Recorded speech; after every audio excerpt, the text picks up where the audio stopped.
17h-20h, Ramadan & Co avec Philippe Robichon et l'imam Abdelali Mamoun sur Beurre FM. On rêve tous de changer le monde, même si c'est en cachette, disait le rappeur. Et Dieu ne change pas l'état d'un peuple tant que ce peuple ne change pas ce qu'ils ont en eux-mêmes. Nous parlons bien sûr des membres. La tradition, c'est ce qui se transmet de génération en génération de la part des ancêtres en termes de forme, de manière d'être, de manière de vivre. L'islam est-il donc une tradition ? La modernité, c'est ce qui se met en rupture avec la tradition et considère que ce qui est à venir, ce qui est présent, est mieux en soi parce que présent que ce qui est passé. L'islam est-il à moderniser ?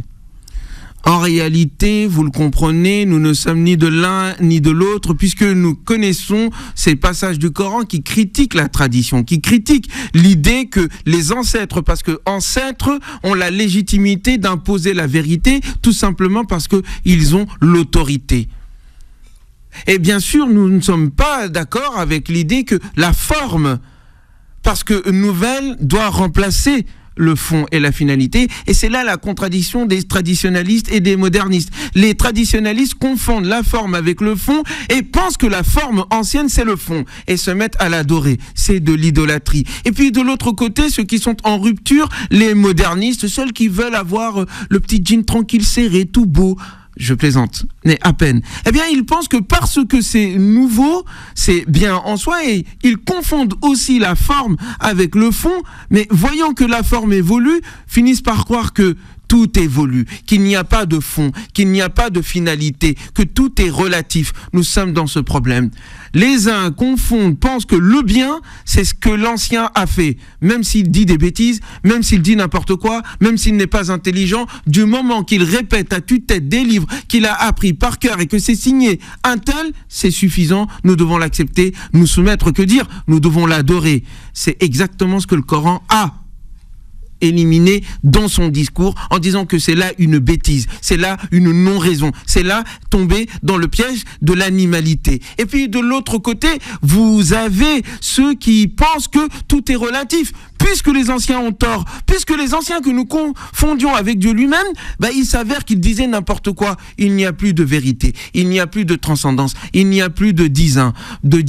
La vision coranique, la reliance qu'elle propose, dit que la forme doit toujours évoluer et se renouveler au nom de la finalité et du fond qui reste le même. Dieu et les lois de l'univers sont permanents. Cependant, les formes, leur application à travers l'histoire d'une communauté à une autre, les règles que nous choisissons, les manières de nous habiller, ça doit évoluer. Et le blocage qui se trouve en ce moment entre nos mains au sein de la communauté musulmane est du type de l'adoration de la tradition, de ceux qui pensent que parce que les anciens ont dit, donc c'est comme si Dieu l'avait voulu. Et vous avez des personnes qui viennent vous voir et vous dites, mais écoute, prendre une femme par les cheveux et en faire son esclave parce que prisonnière, c'est pas logique. Et il va te dire, oui, mais un tel l'a dit.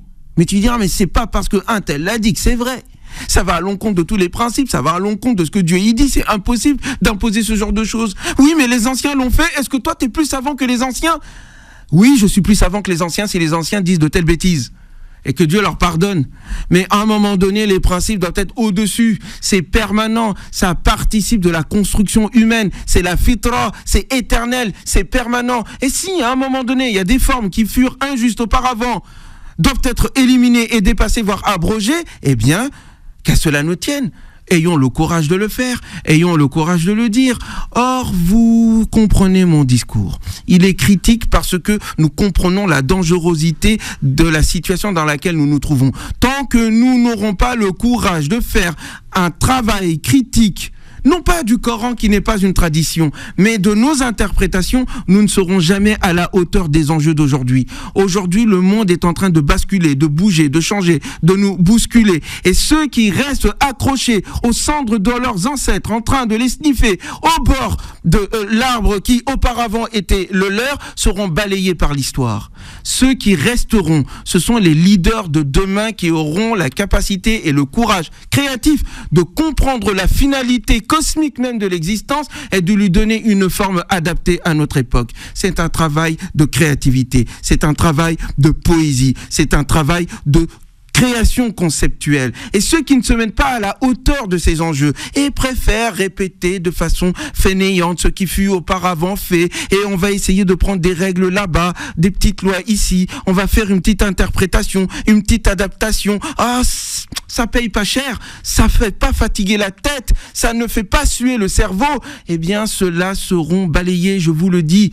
Et c'est aujourd'hui, malheureusement, ce type d'enseignement que nous avons. Tout est fait dans notre communauté musulmane pour empêcher le renouveau. Et de confondre le renouveau avec la remise en cause du fond qu'ils confondent avec l'ancien. L'ancien doit être dépassé si nous voulons être fidèles à cet ancien. L'ancien doit être dépassé parce que l'ancien n'est pas Dieu. L'ancien doit être dépassé parce que s'il a fait du bon travail, l'enfant toujours dépasse le père. Mais si le père fait en sorte que l'enfant reste toujours dans le giron de sa maman et de ses bottes, c'est un échec. C'est la fin de la société. C'est la fin de l'humanité. Est-ce la fin de la communauté ? Peut-être dans son esprit. Si rien ne se fait de façon radicale de la part des intellectuels, de la part des philosophes, de la part des penseurs. Ayons le courage d'affronter notre communauté, la secouer pour qu'elle soit fidèle à ce que Dieu veut. Non pas le fait de dire que tout ira en enfer sauf nous. Une logique de peuple élu. Mais de dire que Dieu est le Dieu de tous et que ces principes ne tiennent pas compte de la communauté, ne tiennent pas compte du sexe, ne tiennent pas compte de la religion, ne tiennent pas compte de la couleur de peau, ne tiennent pas compte de la classe sociale.